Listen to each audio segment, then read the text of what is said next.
नमस्कार बच्चों, आज के इस वीडियो में हम principle of integral cycle control के बारे में समझेंगे। मैंने आपको पहले भी समझा दिया था कि फेज कंट्रोल और इंटीग्रल दो टाइप के कंट्रोल होते हैं एसी वोल्टेज कंट्रोलर में, लेकिन एग्जैक्टली इंटीग्रल साइकिल कंट्रोल होता क्या है ये यहाँ पे समझना जरूरी है। तो बच्चों, जब हम इंटीग्रल साइकिल कंट्रोल की बात करेंगे तो यहाँ क्वेश्चन हमारे सामने ये आएगा कि यहाँ साइकिल्स मल्टीपल है, तो यहाँ इंटीग्रल का क्या मतलब है। तो सबसे पहले आप ये समझिए कि एसी वोल्टेज कंट्रोलर के अंदर नॉर्मली इंटीग्रल साइकिल कंट्रोलर का रोल क्या है। जब हम कंटिन्यूअस सिग्नल को यानी सर्किट को अपने फायरिंग करते हैं, कंटिन्यूअस ऑपरेशन करते हैं, बीच में कोई ऐसा ड्यूरेशन आता है जहाँ पे हमें लोड कनेक्टेड नहीं है, जहाँ पे मुझे आउटपुट नहीं चाहिए, उस कंडीशन में जब हम कुछ पल्सेस को मिस कर दें यानी कुछ पल्सेस तक अपने सर्किट को ऑफ रखें, वापस उसके बाद फिर से हम कंटिन्यूअस स्टार्ट कर ले ट्रिगरिंग यानी डिवाइस को फायर करना स्टार्ट कर दें, एसी को एसी में कन्वर्ट करना स्टार्ट कर दें, तो उस कंडीशन में हम इस ऑपरेशन को बोलते हैं इंटीग्रल साइकिल कंट्रोल्ड ऑपरेशन।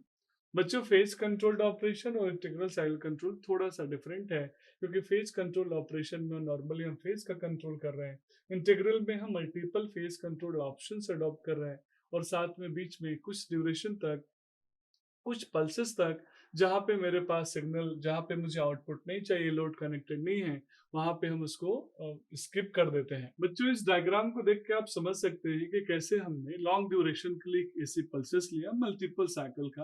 क्योंकि 0 से 2 पाई एक साइकिल है, फिर 2 पाई से 4 पाई, 4 पाई से 6 पाई, 6 पाई से 8 पाई, ऐसे हमने कंसेक्यूटिव बहुत सारे लंबे समय तक इन पल्सेस को मैंने आउटपुट के इनपुट के फॉर्म में दिया। अब इन पल्सेस में से कुछ ऐसे पल्सेस हैं जिनसे मुझे आउटपुट चाहिए, लोड कनेक्टेड होगा, कुछ ऐसे पल्सेस हैं जिसमें मुझे लोड कनेक्ट नहीं करना है, तो उस ड्यूरेशन में मैं यहाँ इंटीग्रल साइकिल कंट्रोल का प्रोसेस अडॉप्ट करूंगा। अब यहाँ पे देखिए, मैंने पेयर ऑफ थायरिस्टर्स लिया था T1 एंड T2। तो जैसे पॉजिटिव साइकिल के लिए T1 का गेट पल्स मैंने फायरिंग किया IG1,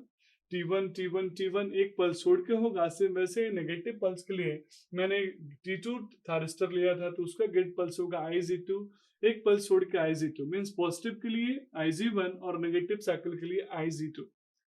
आप इस डायग्राम में देखेंगे 0 से लेके 6 पाई तक का जो रेंज है वहां मैंने लोड कनेक्ट किया है। तो 0 से 6 पाई तक मुझे जो आउटपुट वोल्टेज और करंट मिल रहा है वहां मैं फायरिंग करके आउटपुट ले रहा हूँ। लेकिन बीच में 6 पाई से लेके 10 पाई यानी दो कंप्लीट साइकिल, क्योंकि 0 से 2 पाई का एक साइकिल होता है, तो दो कंप्लीट साइकिल तक मैंने कोई फायरिंग नहीं किया था रजिस्टर में, और इसीलिए वहां पे मुझे कुछ भी आउटपुट नहीं मिल रहा है, यानी वहां मैंने सिस्टम को ऑफ रखा है। फिर 10 पाई से लेके 16 पाई तक आप देख रहे होंगे मैंने गेट पल्सेस को फायरिंग करना स्टार्ट किया, IG1 IG2 को फायरिंग करना स्टार्ट किया। इस कंडीशन में T1 T2 से मुझे आउटपुट मिलने लगा। मीन्स एक पूरे वेवफॉर्म के पूरे साइकिल के ड्यूरेशन में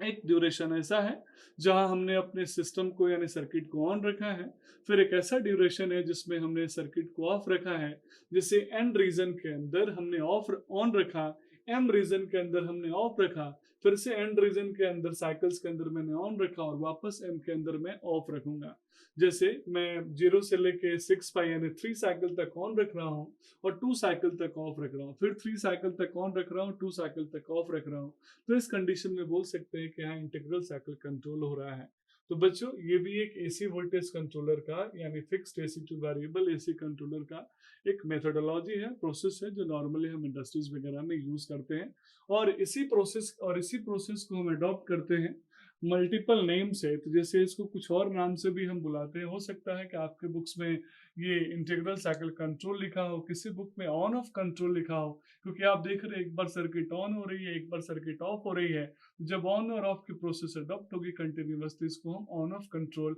सिंपल भाषा में लेमन टर्म में बोल सकते हैं। सिमिलरली बच्चों, इसको हम ब्रस्ट फायरिंग भी बोलते हैं, क्योंकि हम मल्टीपल स्टेजेस पे यानी IG1 IG2 जो मेरा थायरिस्टर है T1 T2, उसके लिए हम फायरिंग कर रहे हैं, बीच में फायरिंग ऑफ रख रहे हैं, तो इसको हम ब्रस्ट फायरिंग भी बोलते हैं। सिमिलरली बच्चों, इसको हम जीरो वोल्टेज स्विचिंग के नाम से भी जानते हैं। तो कहीं जीरो वोल्टेज स्विचिंग हो, ब्रस्ट फायरिंग हो, ऑन ऑफ कंट्रोल हो, या फिर साइकिल सिलेक्शन कंट्रोल हो, जैसे आप देख रहे होंगे कि कुछ ड्यूरेशन के लिए मैंने ऑन किया, कुछ ड्यूरेशन के लिए ऑफ किया, इसीलिए इसको हमने साइकिल सिलेक्शन बोला है। तो that's all about this integral cycle control of AC voltage controller. Thank you so much.